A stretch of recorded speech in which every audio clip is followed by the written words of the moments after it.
ಎಲ್ಲರಿಗೂ ನಮಸ್ಕಾರ. ಬಹುಶಃ ಈಗಾಗಲೇ ನಮ್ಮ DCC ಅಧ್ಯಕ್ಷರು ಎಲ್ಲ ನಿಮಗೆ ಗೊತ್ತಿಲ್ಲ. ನಾನು ಬರೋದಿಲ್ಲ ಅಂತ ಹೇಳಿದೆ. ನಾನೇ ಬರೋದಿಲ್ಲ ಅಂತ ಹೇಳಿದ್ರೆ ನೀವು ಸೀರಿಯಸ್ ಆಗಿರ್ತಿಲ್ಲ. ನಾನು ಬರೋದು ರಾಜಕೀಯ ಸಭೆ ಆಗ್ತದೆ. ಇದು ರಾಜಕೀಯ ಸಭೆ ಅಲ್ಲ. ಇದು ಈ ಟ್ರೈನಿಂಗ್ ಭಾರಿ ಮುಖ್ಯ. ಇವತ್ತು ನಮ್ಮಲ್ಲಿ ಸರ್ಕಾರದ ಬೂತ್ ಪ್ರೆಸಿಡೆಂಟ್ಗಳು, ವಾರ್ಡ್ ಪ್ರೆಸಿಡೆಂಟ್ಗಳು, ಬ್ಲಾಕ್ ಪ್ರೆಸಿಡೆಂಟ್ಗಳು ಎಲ್ಲ ನಮ್ಮ ಸೀನಿಯರ್ ಲೀಡರ್ಗಳೆಲ್ಲ ಇವತ್ತು ಚೆನ್ನಾಗಿ ಕೆಲಸ ಮಾಡ್ತಾರೆ. ಅದೇ ಚೆನ್ನಾಗಿ ಕೆಲಸ ಮಾಡ್ತಾರೆ ಅಂತ ಹೇಳಿದ್ರೆ ಹೇಳೋದಲ್ಲ. ಈ ಕಾನ್ಸ್ಟಿಟ್ಯೂಷನ್ ನಾನು ಒಟ್ಟು 6 ಬಾರಿ ಎಮ್ಎಲ್ಎ ಆಗಿದೆ. ಅದರಲ್ಲಿ ಭಾರತೀನಗರ ನನ್ನ ಹಳೆಯ ಕ್ಷೇತ್ರ. ಬಾಕಿ 8 ಕ್ಷೇತ್ರದಲ್ಲಿ 8 ವಾರ್ಡ್ ಒಂದೇ ವಾರ್ಡ್ ಮಾತ್ರ ನನ್ನ ಹಳೆಯ ವಾರ್ಡ್, ಭಾರತೀಯ ಸೇವಾನಗರ ವಾರ್ಡ್. ಅವರು ನಮ್ಮ ಭಾರತೀನಗರದಲ್ಲಿ ಸುಮಾರು ಬಾಕಿ ಹಳ್ಳಿಗಳಿತ್ತು, ಹಳ್ಳಿಗಳು. ಇವತ್ತು ನಮಗೆಲ್ಲ ಬಂದಿರೋ ಹೆಚ್ಚಿನ ಜನ ಆ ಕಡೆಯಿಂದ ಮೈಗ್ರೇಟ್ ಆಗಿ ಬದಲಾಗ್ತಾರೆ. ಅದಕ್ಕೆ ನನಗೆಲ್ಲ ಅನುಕೂಲ ಆಯಿತು. ನಾವು ಹೊಸದಾಗಿ ಬದಲಿಸಬೇಕಂತ 1 ವಾರ್ಡ್ ಹಳೆದಿತ್ತು. ಬಾಕಿ ಎಲ್ಲ ವಾರ್ಡ್ಗಳಲ್ಲಿ ಸಮೇತ ಜನ ನಮಗೆ ಓಟ್ ಹಾಕಿದ್ದಾರೆ. ಯಾಕಂದರೆ ಕಾಂಗ್ರೆಸ್ ಪಕ್ಷ ಇಲ್ಲಿ ಮೊದಲಿಂದ ಪ್ರಬಲವಾಗಿದೆ. ಅದು ಜಾಫರ್ ಶರೀಫ್ ಅವರು ಮೊದಲು ಲೋಕಸಭಾ ಸದಸ್ಯರಾಗಿದ್ದರು. ನಮ್ಮ ಬಸವಲಿಂಗಪ್ಪನವರು ಕೆಲವು ಭಾಗದಲ್ಲಿ ಅವರು ಕನಕ ಕ್ಷೇತ್ರದ ಭಾಗವಾಗಿತ್ತು. ಅದೇ ರೀತಿ ಮತ್ತು ಕೃಷ್ಣಪ್ಪ ಅವರು ವಾಸ್ತವವಾಗಿಲ್ಲ. ಅವರು ಇದಕ್ಕೆ ಅವರು ಕ್ಷೇತ್ರಕ್ಕೆ ಬರ್ತಿತ್ತು. ನಮ್ಮ ಕಾಂಗ್ರೆಸ್ ಲೀಡರ್ಗಳು ಕೇಳಿದಲ್ಲ 20 ವರ್ಷದಲ್ಲಿ ಏನಾಗ್ತದೆ. ಇವತ್ತು ನಾನು ಹೇಳ್ತಾ ಇದ್ದೀನಿ, ಈ ಕಾಂಗ್ರೆಸ್ ಪಕ್ಷ ಅದೊಂದು ದೊಡ್ಡ ಆರಂಭ. ಅದು ನಮ್ಮ ಎಲ್ಲ ಪೂರ್ವಿಕರು ಬ್ರಿಟಿಷರ ವಿರುದ್ಧ ಹೋರಾಟ ಮಾಡಿದಾಗ, ಭಾರತೀಯ ಸ್ವತಂತ್ರ ಗಳಿಸಿಕೊಟ್ಟಾಗ ಅವರು ಏನು ಅಪೇಕ್ಷೆ ಪಡಲಿಲ್ಲ. ಬ್ರಿಟಿಷರ ಗುಂಡಿಗೆ ಎದುರಿಸುವವರು ನಮ್ಮ ಕಾಂಗ್ರೆಸ್ ಪಕ್ಷದ ಹಿರಿಯರು. ಸಾಕಷ್ಟು ಜನ ಇದ್ದಾರೆ, ಸರ್ವಸ್ವವನ್ನು ತ್ಯಾಗ ಮಾಡಿದ್ದಾರೆ, ಪ್ರಾಣ ಬಳ್ಕೊಂಡಿದ್ದಾರೆ ಈ ದೇಶಕ್ಕೋಸ್ಕರ. ಇವತ್ತು ಉದಾಹರಣೆ ಹೇಳಿದರೆ ಮಹಾತ್ಮ ಗಾಂಧಿಯವರು, ಅವರು ದಕ್ಷಿಣ ಆಫ್ರಿಕಾದಲ್ಲಿ ಹೋಗಿ ಅಲ್ಲಿ ಚಳವಳಿ ಮಾಡಿ ಅವರು ಇಲ್ಲಿ ಬಂದು, ಬಹುಶಃ ನನಗೆ ನನ್ನ ವೈಯಕ್ತಿಕ ಹೇಳಿದರೆ ಬಹುಶಃ ಮಹಾತ್ಮ ಗಾಂಧಿಯವರ ಏನು ಸಿದ್ಧಾಂತ ಇಲ್ಲದಿದ್ದರೆ ನಮಗೆ ಸ್ವತಂತ್ರ ಸಿಗ್ತಾ ಆಗಬೇಕು. ನಮ್ಮ ಸುಭಾಷ್ ಚಂದ್ರ ಬೋಸ್ ಅವರು ನಮ್ಮ ದೊಡ್ಡ ಸೀನಿಯರ್ ಲೀಡರ್. ಅವರು ಸ್ವತಂತ್ರ ಹೋರಾಟದಲ್ಲಿ ನಾವು ಪಡ್ಕೊಳ್ಳೋದಿಲ್ಲ. ಆದರೆ ನನಗೆ ಗೊತ್ತಿದೆ, ಬ್ರಿಟಿಷರ ಕಡೆಯಲ್ಲಿ ಅವರ ಹತ್ರ ಗಂಡುಗಳಿತ್ತು, ಆದೇಶಗಳಿತ್ತು. ಅವರಿಗೆ ಏಕಾತ್ಮಿಕ ಸರ್ವ ಟಿಕೆಟ್ಗಳು ಪ್ರಜಾಪ್ರಭುತ್ವ ಇರಲಿಲ್ಲ. ಆಗ ಅವರು ಸಾಯಿಸಿದ ಅವರು ಹೇಳ್ತಾನೆ ಇರಲಿಲ್ಲ. ಆ ಸಂದರ್ಭದಲ್ಲಿ ಮಹಾತ್ಮ ಗಾಂಧಿಯವರು ಏನು ಮಾಡೋದು? ಮಹಾತ್ಮ ಗಾಂಧಿ ಹೇಳೋದು, ನಾವು ಅಹಿಂಸೆಯಿಂದ ನಾವು ಸ್ವತಂತ್ರ ಪಡ್ಕೊಳ್ಳೋಣ.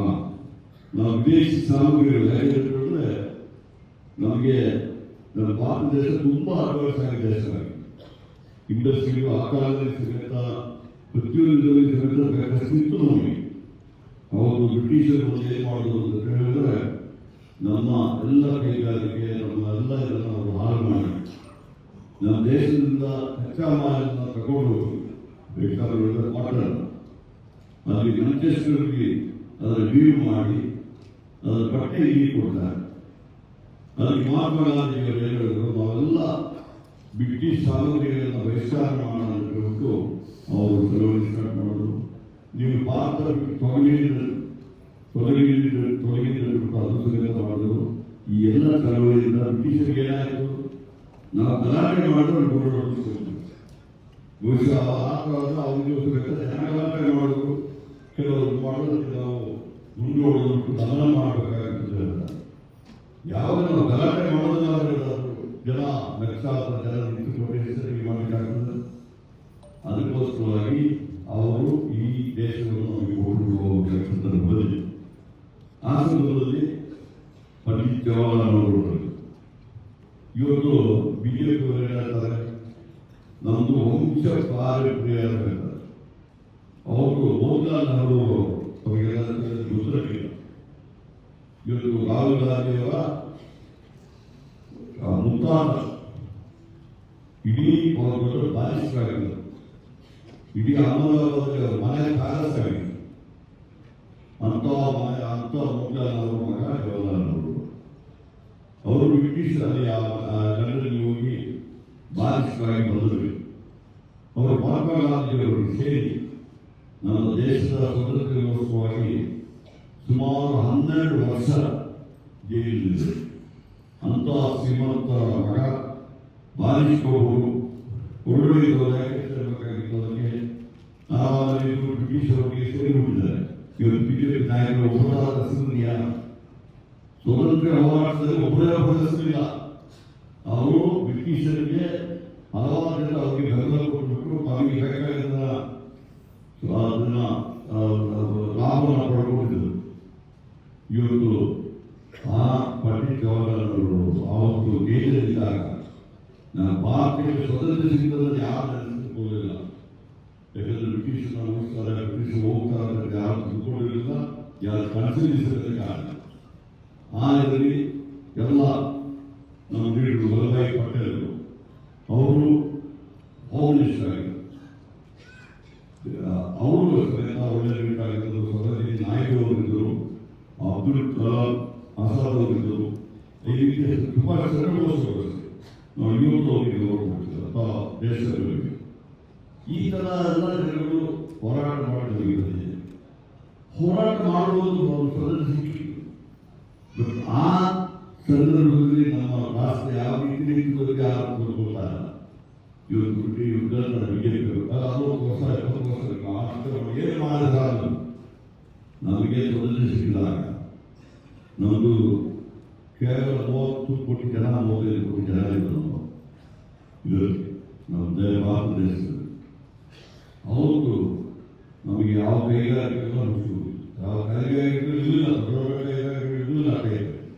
ಸಣ್ಣ ಕೈಗಾರಿಕೆಗಳು ಒಂದೊಂದು ಗ್ರಾಮದಲ್ಲಿ ಸಿಗಬೇಕಾದ್ರೆ ನಾವು ಸ್ವಂತ ಕಾಲದಲ್ಲಿ ಒಂದು ವ್ಯವಸ್ಥೆ ಎಲ್ಲ ಹಾಳು ಮಾಡಿ ನಮ್ಮ ದೇಶಗಳ ವಿಭಜನೆ ಮಾಡಿ ಒಬ್ಬರು ಎತ್ತಿಟ್ಟು ಎಲ್ಲ ಮಾಡಿದಾಗ ಅವರಿಗೆ ಬೇಕಾದಾಗ ರೈಲ್ವೆಗಳು ಎಷ್ಟು ಬೇಕು ಅವರಿಗೆ ಇಲ್ಲಿಂದ ಸರಕುಗಳನ್ನು ದೇಶಕ್ಕೆ ತಗೊಂಡು ಹೋಗಬೇಕಾಗಿತ್ತು. ಅಷ್ಟೇ ಮಾಡಿ ಹೋಟೆಲ್ಗಳು ಸಹಿತ ಲಾರಿಗಳಿವೆ.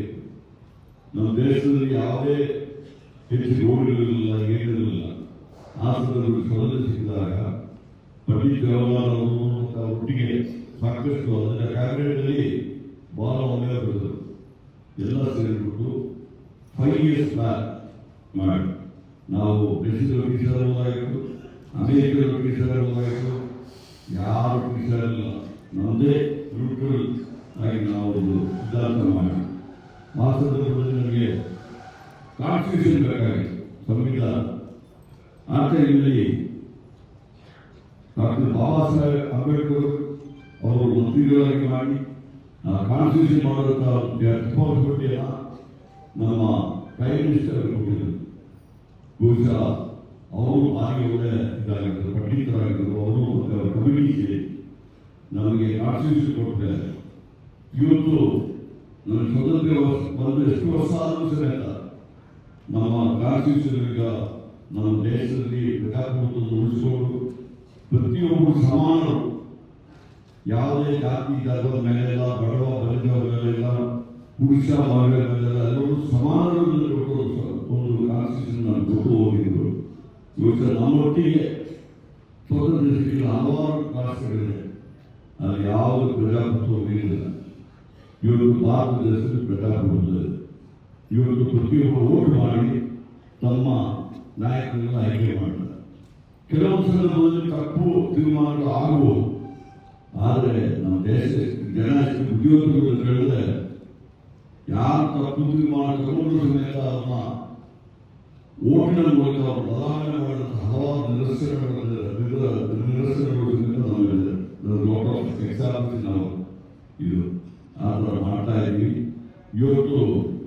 ಕೆಲವೊಂದು ನಮ್ಮ ಕಾಂಗ್ರೆಸ್ ಪಕ್ಷ ಇದು ಮೊದಲನೇ ಬಾರಿ ಅಲ್ಲ. 1969 ಇಸ್ವಿಯಿಂದ ಮೊದಲು ನಮ್ಮಲ್ಲಿ ನಮ್ಮ ರಾಷ್ಟ್ರದಲ್ಲಿ ಸಾಕಷ್ಟು ಜನ ಜಾತಿಗಳು ವಿರೋಧ ಪಕ್ಷ ಕೈಗೊಂಡಿತು. ಬೇರೆ ಬೇರೆ ಪಕ್ಷಗಳು ರೀಜನಲ್ ಪಾರ್ಟಿಗಳಿದ್ದವು. ಆದರೆ ಶ್ರೀಮತಿ ಇಂದಿರಾ ಗಾಂಧಿಯವರು 1969 ಇಸ್ವಿಯಲ್ಲಿ ಏನು ಕಾಂಗ್ರೆಸ್ ಪಕ್ಷ ಅಂದಿನ ನಾಯಕರು ಪಟ್ಟಭದ್ರಿಕಾ ಶಕ್ತಿಗಳನ್ನು ರಚನೆ ಮಾಡಿ ಹೋದಾಗ ಅದರ ವಿರುದ್ಧ ಹೋರಾಟ ಮಾಡಿ ಇಡೀ ಜನ ಕಾಂಗ್ರೆಸ್ ಪಕ್ಷ ಶ್ರೀಮತಿ ಇಂದಿರಾ ಗಾಂಧಿಯವರು ನಿಂತು ಅವರು ಹಲವಾರು ಕಾರ್ಯಕ್ರಮಗಳನ್ನು ಜಾರಿಗೊಂಡರು. ಅದರಲ್ಲಿ ಬ್ಯಾಂಕ್ಗಳನ್ನು ರಾಷ್ಟ್ರೀಕರಣ ಮಾಡಿ ಕೆಲವು ಬೆಳಿಗ್ಗೆ 5-6 ಜನ ಕುಟುಂಬದ ಕೈಲಿತ್ತು ಬ್ಯಾಂಕ್ನಲ್ಲಿ ಬಿಟ್ಟರೆ ಯಾರು ದುಡ್ಡು ಹಾಕಿದ್ರು ಆ ಬ್ಯಾಂಕಿನ ಮ್ಯಾನೇಜ್ಮೆಂಟ್ ನಡ್ಕೊಂಡು ಅವ್ರಿಗೆ ಬ್ಯಾಂಕಲ್ಲಿ ಕೊಡ್ತಾರೆ. ರಾಷ್ಟ್ರೀಕರಣ ಮಾಡಿ ಜನ ಇವತ್ತು ಬ್ಯಾಂಕಿಗೆ ಹೋಗುವಂಥ ಕೆಲಸಗಳನ್ನು ಮಾಡಿದ್ರು. ರಾಜ್ಯಗಳ ವಿವಿಧ ಪಕ್ಷಗಳು ಅದನ್ನು ಕೈಗೆ ಹಾಕಿದರು. ಮತ್ತು ಉಳುವವನಿಗೆ ಭೂಮಿ ದೊಡ್ಡ ದೊಡ್ಡ ಜಮೀನ್ದಾರರು ಜನ ಹೋಗ್ತಾರೆ ದುರ್ಮೆ ಮಾಡಬೇಕಾಗಿತ್ತು. ತಾವು ಕಷ್ಟಪಟ್ಟನ ಒಂದು ಅರ್ಥವಾದಷ್ಟು ದೊಡ್ಡ ದೊಡ್ಡ ಭೂಮಿಯನ್ನು ತೆಗೆದುಕೊಳ್ಳುವುದಕ್ಕೆ ಉಳುವವನಿಗೆ ಭೂಮಿಯನ್ನು ಮಾಡುವುದು. ನಂತರ ಅದರಿಂದ 20 ವರ್ಷಗಳ ಕಾರ್ಯಕ್ರಮವನ್ನು ಜಾರಿಗೊಳಿಸಿದೆ. ಪ್ರತಿಯೊಬ್ಬರಿಗೂ ರೇಷನ್ ಸಿಕ್ಕುವಂತೆ, ಒಳ್ಳೆಯ ಬೆಳೆಸಿಕೊಳ್ಳುವಂತೆ, ಎಗರ ಬೆಳೆಸಿಕೊಳ್ಳುವಂತೆ ಹಲವಾರು 20 ವರ್ಷಗಳ ಕಾರ್ಯಕ್ರಮ ಜಾರಿಗೊಳಿಸಿದ್ದಾರೆ. ನಾನು ಕೇಳಿದಬೇಕು 1969 ಇಸ್ವಿಯಲ್ಲಿ ನಾನು ಕಾಂಗ್ರೆಸ್ ಪಕ್ಷಕ್ಕೆ ಯುವಕನಾಗಿ ಬಂದಿದ್ದೆ. ನಾನೇನು MLA ಆಗ್ತೀನಿ, ಮಂತ್ರಿ ಆಗ್ತೀನಿ, ಕೌನ್ಸಿಲರ್ ಆಗ್ತೀನಿ ಅಂತ ನನ್ನ ಕನಸಲ್ಲಿ ಯೋಚನೆ ಮಾಡಿ ಯಾರು ನನಗೆ ಹೇಳಿಲ್ಲ. ಅದು ಬರಲೇಬೇಕು ರಾಜಕೀಯಕ್ಕೆ ನಾನು ಯಾರು ಕರೀಲಿಲ್ಲ. ನಾನು ಸ್ವಇಚ್ಛೆಯಿಲ್ಲ ಈ ಜನಸೇವೆ ಮಾಡಬೇಕು ದೇಶಕ್ಕೆ ಬಂದಿದೆ. ನನಗೆ ಅದೃಷ್ಟ ಕೆಲವು ಸತಿ ಮೇಲೆ ಹೋಗ್ತದೆ, ಕೆಲವು ಸತಿ ಕೆಳಗಡೆ ಬರ್ತದೆ. ನಾನು 89 ಇಸ್ವಿಯಲ್ಲಿ ಮಂತ್ರಿ ಆಗಿದೆ, 75 ಇಸ್ವಿಯಲ್ಲಿ MLA ಆಗಿದೆ. 94 ನನಗೆ 14 ವರ್ಷ ಟಿಕೆಟ್ ಕೊಡಲಿಲ್ಲ. ಹೆಚ್ಚಿನ ವಿಡಿಯೋಗಳಿಗೆ ಪ್ರತಿಧ್ವನಿ ಯೂಟ್ಯೂಬ್ ಚಾನೆಲ್ ಸಬ್ಸ್ಕ್ರೈಬ್ ಮಾಡಿ, ಬೆಲ್ ಐಕಾನ್ ಕ್ಲಿಕ್ ಮಾಡಿ.